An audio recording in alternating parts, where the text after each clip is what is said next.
మన్నే గదయ్యా మన్నే గదయ్యా మన్నే గదయ్యా మన్నే గదయ్యా మనలోని ఆత్మజ్యోతియ తప్ప మహిలోనిదంత మన్నే గదయ్యా మనలోని ఆత్మజ్యోతియ తప్ప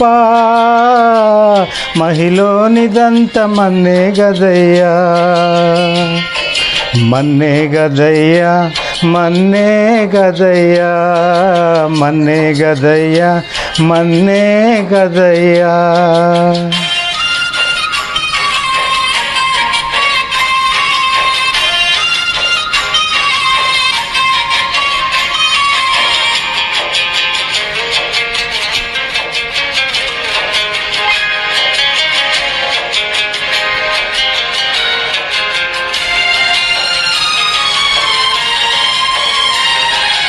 మంచిదంచు ఒకని ముంచి సంచిలోన ఉంచిన మించిన బంగారము పెంచిన నీ దేహము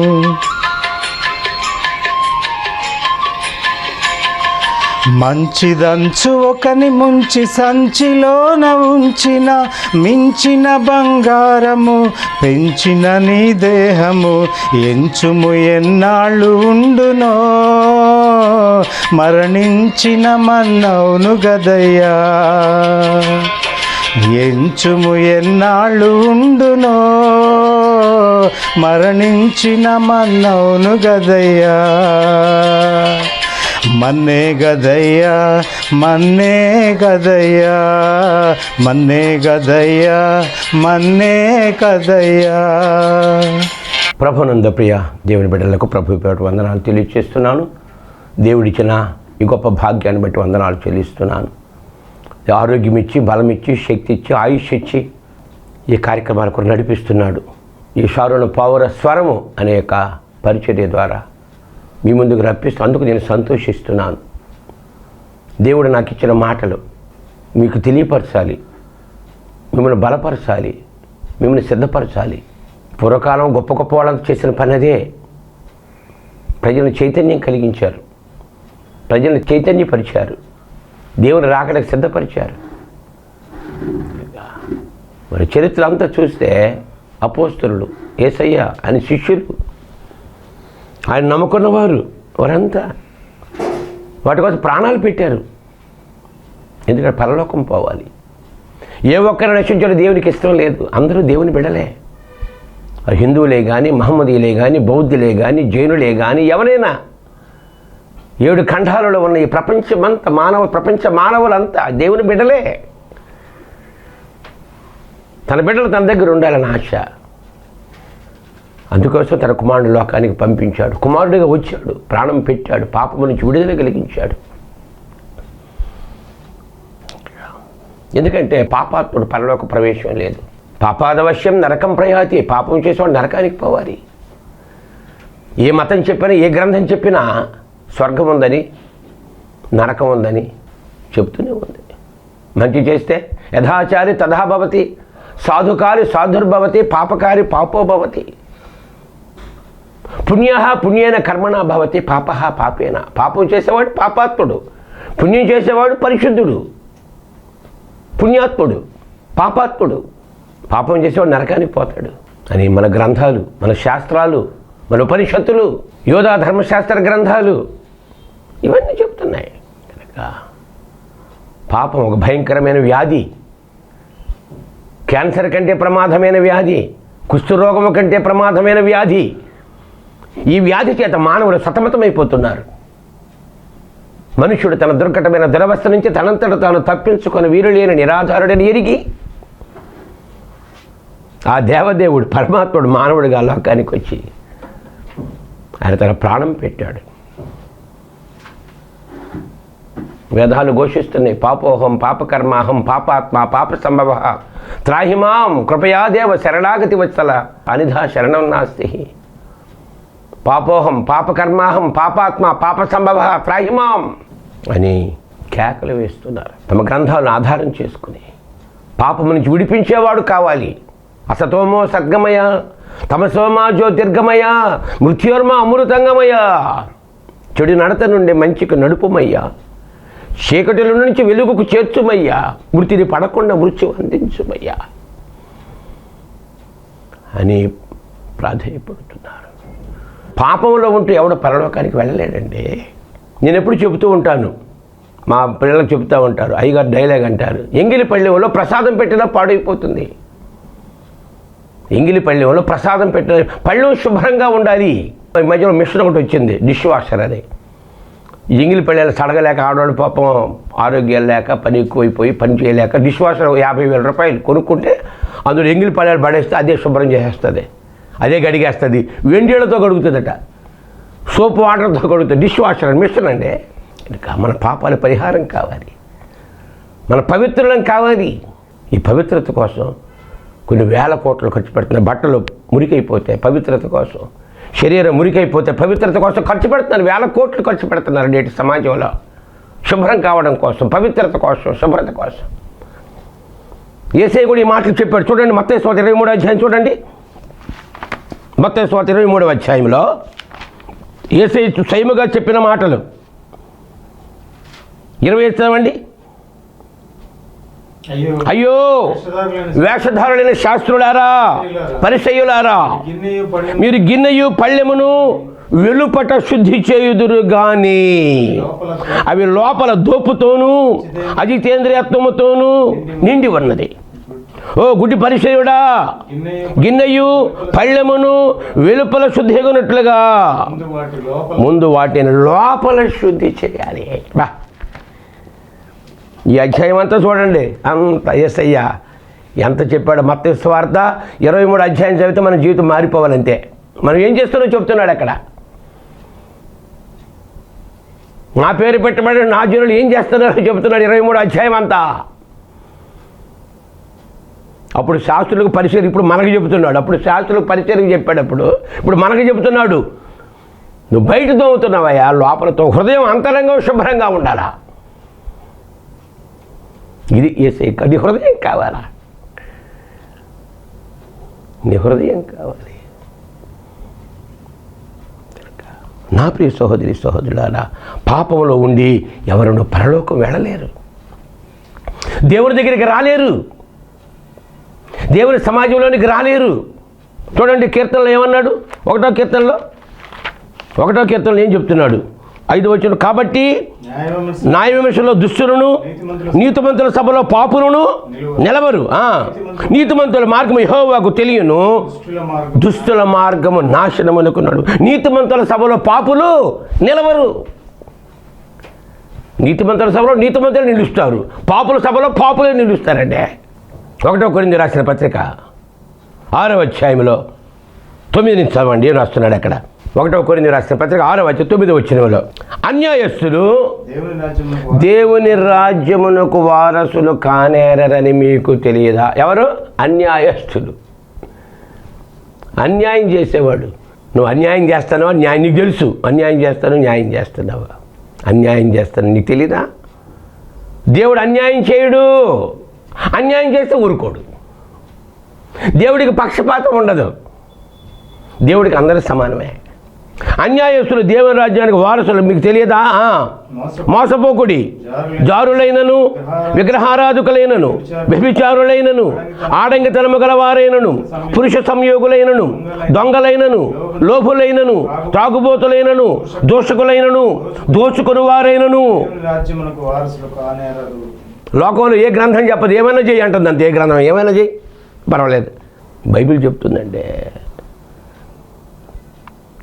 ఆ తర్వాత, మీలో కొందరు అట్టివారై ఉంటుంది. ఎట్టివారు? ఆ పై చెప్పాడే,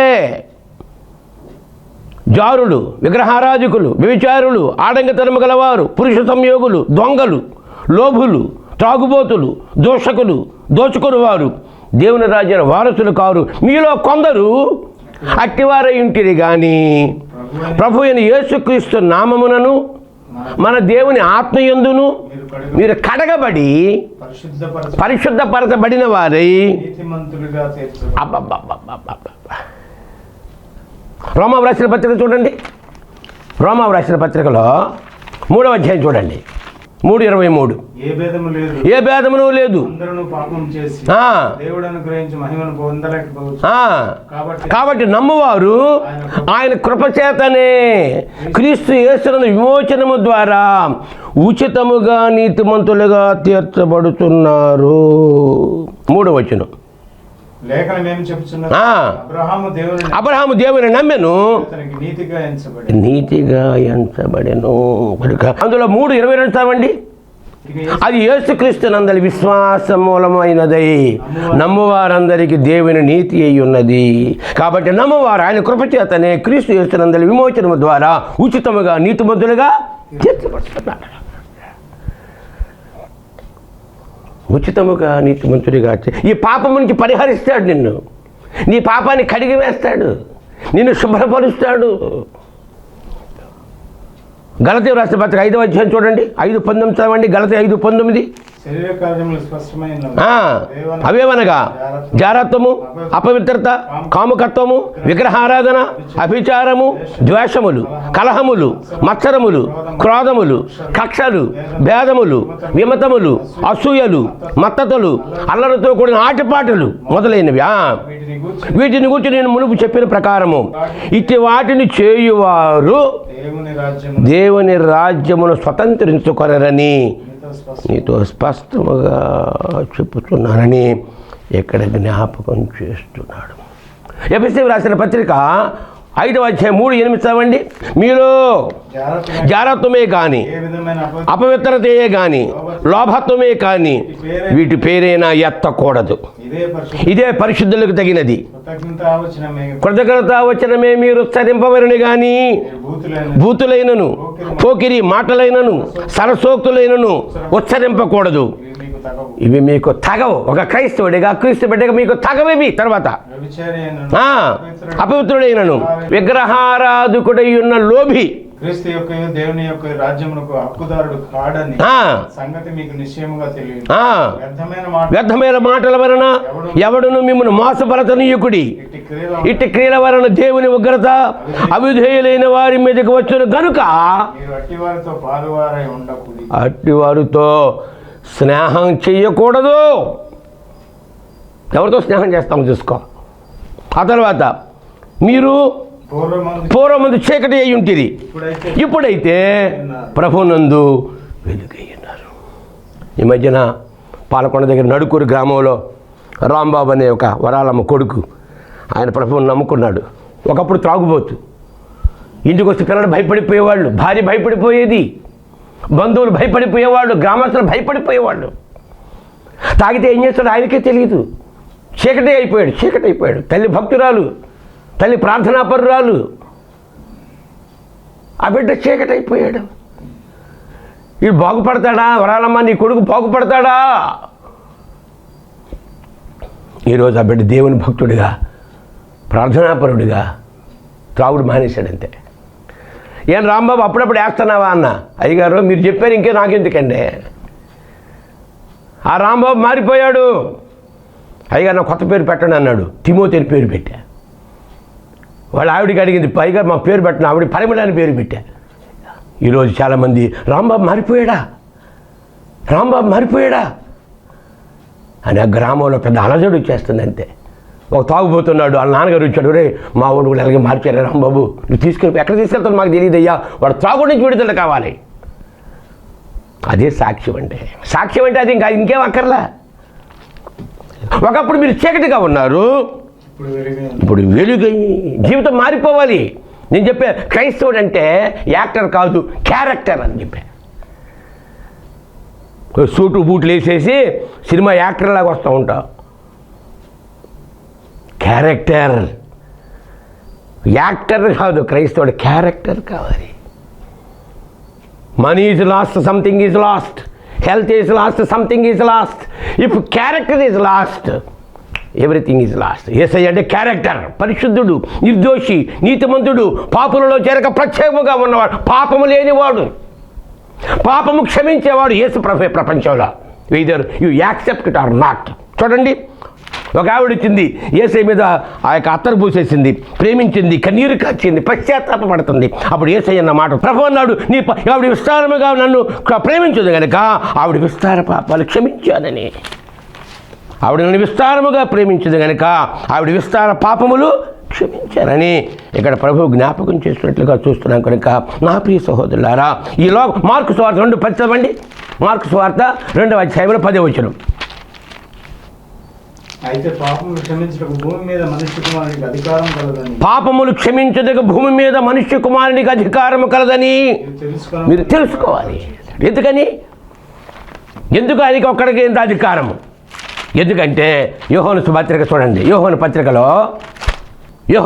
1వ పత్రిక 3వ అధ్యాయం 5 చదవండి. 1వ పత్రిక 3వ అధ్యాయం 5వ వచనం. పాపమును తీసివేయడానికి ఆయన ప్రత్యక్షమాయను.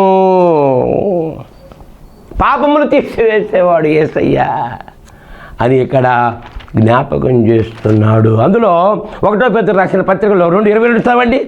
యేసయ్య ఎలాంటి వాడో?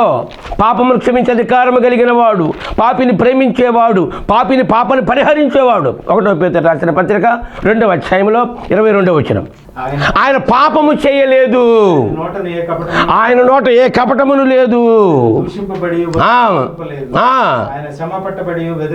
కనుక ఆయన పాపము చేయలేదు, ఆయన నోట ఏ కపటమును లేదు అని. అందులో 2వ కొరింథీయులకు రాసిన పత్రిక 5:21 చదవండి.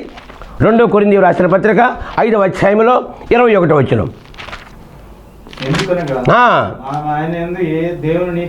ఎందుకని మనం ఆయన దేవుని నీతి అగునట్లు పాపము ఎరుగని ఆయన మన కోసము పాపముగా చేయబడ్డాడు. మన పాపం పరిహరించడానికి, మన పాపాన్ని ఆయన మీద వేసుకుని నిర్దోషులుగా చేయటానికి, పాపరహితులుగా చేయటానికి పాపరహితుడైన దేవుడు పాపిగా లోకానికి వచ్చాడండి. ఇది యేసయ్య అంటే. అసలు అయ్యా నాకు తెలియగలుగుతాను, అసలు పాపం అంటే ఏంటి? ఏది పాపం? అన్ని మతాలు పాపం పాపం పాపం అంటే ఏంటంటే, యాకోబు రాసిన పత్రిక 4వ అధ్యాయం 17 చదవండి. యాకోబు రాసిన పత్రిక 4వ అధ్యాయంలో 17 వచనం. అలా పాపం అంటే ముందు తెలియాలి మనకి.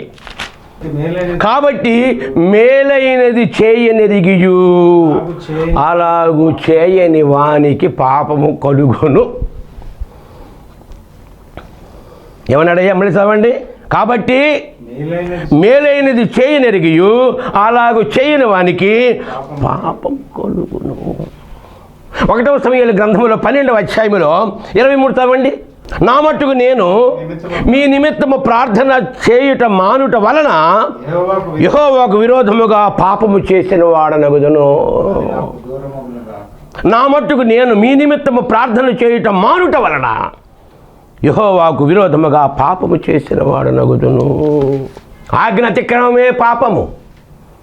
ఆదామవులు ఆజ్ఞ అతిక్రమించారు, అవిధేయులైపోయారంతే, పాపం పట్టుకుందంతే.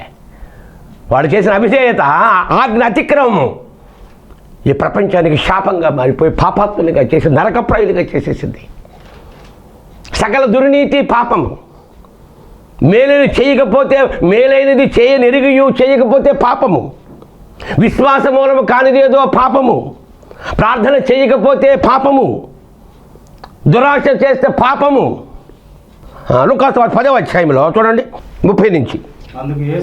ఇట్లా నేను ఒక మనుష్యుడు యెరూషలేము యెరికో పట్టణానికి వెళ్ళిపోతున్నాడట. దిగి వెళ్ళి దొంగల చేతిలో చిక్కెను. వారు తన బట్టలు దోచుకొని అతన్ని కొట్టి కొన ప్రాణంతో విడిచిపోయింది. ఒక మనుష్యుడు యెరూషలేము నుంచి యెరికో పట్టణానికి దిగి వెళ్ళుచు దొంగల చేతిలో చిక్కెను. వారు అతని బట్టలు దోచుకొని అతన్ని కొట్టి కొన ప్రాణంతో విడిచిపెట్టిపోయింది.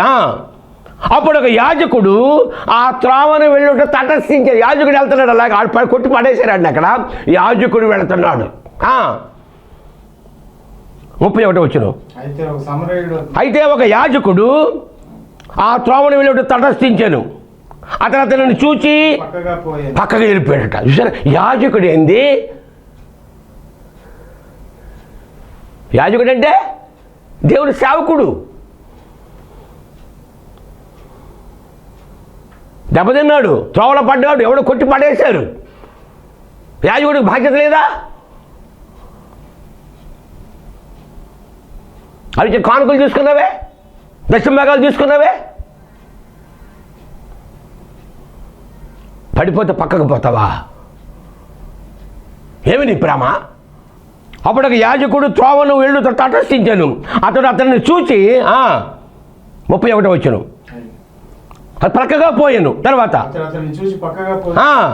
అలాగనే లేవీయుడు కూడా ఆ చోటుకు వచ్చి చూసి, అరే లేవీయుడు కూడా పక్కగా పోయాడే, ధర్మశాస్త్రం తెలిసిన వాడు, దేవుని యాజకత్వాన్ని పొందినవాడు, దేవుని పని చేసేవాళ్ళే పొరిగోడు పక్కన పడేస్తావటండే. ఒక కుక్క పడిపోతే, ఒక జంతువు పడిపోతే వెళ్ళి ప్రేమించిన వాళ్ళు ఉన్నారండి. పాపము చుట్టుకుంటుంది జాగ్రత్త. అదే చెప్పాడు యాకోబు, మేలనేది చేయనెరిగియు చేయకపోతే పాపం. దేవుని బిడ్డగా నువ్వేం చేయ? కొలస్సీ రాసిన పత్రిక చూడండి, కొలస్సీ రాసిన పత్రిక 3వ అధ్యాయంలో దేవుని బిడ్డ ఎలాగుండాలి? లోకంలో ఎంతో దెబ్బతిని ఉన్నారు, సాతాను బంధకాలను చిక్కుకుపోయి ఉన్నారు, దేవునికి దూరంగా ఉన్నారు, నరకప్రాయులుగా ఉన్నారు. వారి బాధ్యత ఏంది నీది? కొలస్సీ రాసిన పత్రిక 3వ అధ్యాయంలో 12 చదవండి. కొలస్సీ 3:12. కాగా దేవుని చేత ఏర్పరచబడిన వారు పరిశుద్ధులను ప్రియులైన వారికి తగినట్లు జాలి కలిగిన మనస్సును, దయాళుత్వమును, వినయమును, సాత్వికమును, దీర్ఘశాంతమును, ఇదండి నీ లోపల కనబడాలా. కాగా దేవుని చేత ఏర్పరచబడిన వారు పరిశుద్ధులు, ప్రియులైన వారికి తగినట్లు మీరు జాలి కలిగిన మనస్సును, దయాళుత్వము, వినయము, సాత్వికము, దీర్ఘశాంతము ధరించుకున్నాడు. తర్వాత ఎవడైనను తనకు హాని చేసినని ఒకడు అనుకుని ఎడల ఒకరినొకడు సహించుచు ఒకరినొకడు క్షమించుడి, ప్రభువు మిమ్మల్ని క్షమించులాగునా మీరు క్షమించుడి. వీటన్నిటికి పైన పరిపూర్ణతకు అనుబంధమైన ప్రేమను ధరించుకొనుడి. వా, ఇది దేవుని చేత ఏర్పరచబడిన వారు. అటు దెబ్బతిని బట్టలు లేక బట్టలు దోచుకొని దెబ్బలు తిని కొర ప్రాణంతో పక్కన పడిపోయి ఉంటే యాజకుడు వెళ్ళాడట, చూసి తప్పుకున్నాడట. లేవీయుడు వెళ్ళాడట, తప్పుకున్నాడట. ఈ లోపల ఒక సమరయుడు వచ్చాడు. ఒక సమరయుడు వచ్చి వాడు చూచి అక్కడికి వెళ్ళి ఆ గాడిద దిగి ద్రాక్షరసం పోసి నూనెని పోసి కట్లు కట్టి గాడిద మీద ఎక్కించుకొని పూటకోళం అనేది తీసుకెళ్ళాడట. ఈయన పరామర్శించి దెబ్బతిన్నాడు.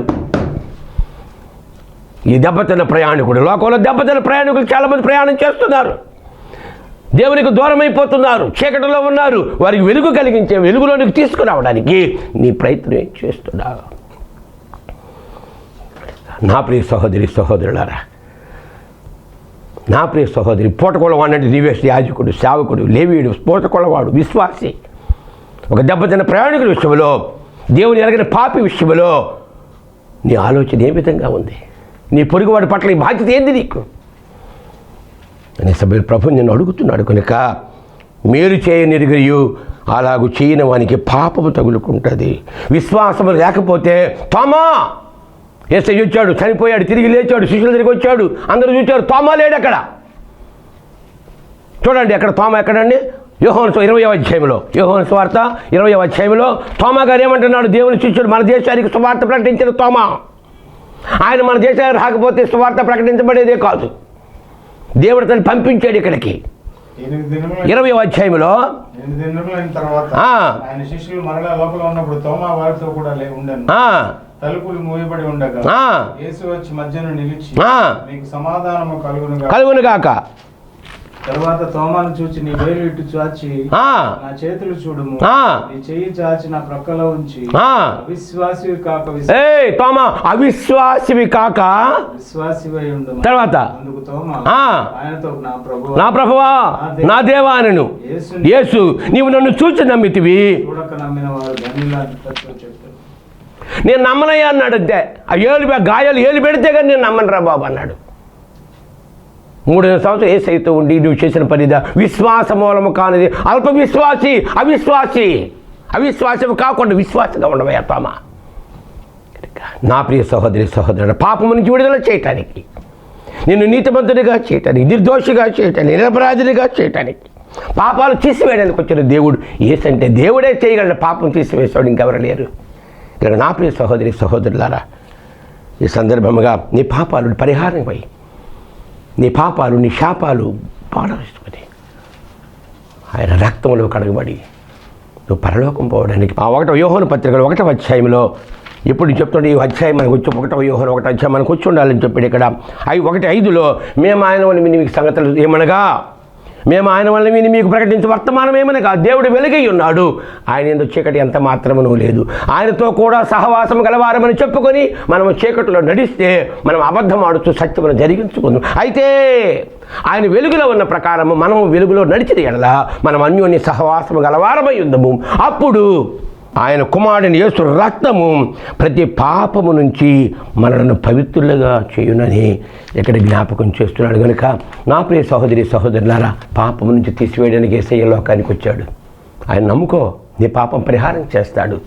పాపం అధికారము కలిగిన ఆయన ఒక్కడ మాత్రమే. మమ్మల్ని మిక్కిలిగా ప్రేమించిన మా పరలోకపు తండ్రి యేసయ్య నీకు వందనాలు. మరి ఒకసారి నీ పాద సన్నిధికి వస్తున్నాం. ఎన్నిక లేని వారు ఒకప్పుడు చీకటిలో ఉన్నాం, పాపములో ఉన్నాం, చెడుగులో ఉన్నాం.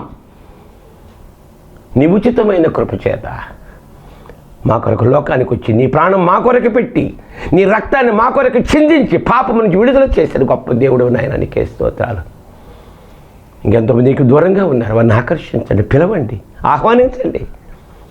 నీ బిడ్డలుగా, పవిత్రులుగా, నిర్దోషులుగా, నిరపరాధులుగా ఏ లోకానికి నువ్వు సిద్ధపరిచావు ఆ లోకానికి వెళ్ళే భాగ్యాన్ని ప్రసాదించమని ప్రార్థిస్తున్నాను. కుటుంబాన్ని దీవించండి.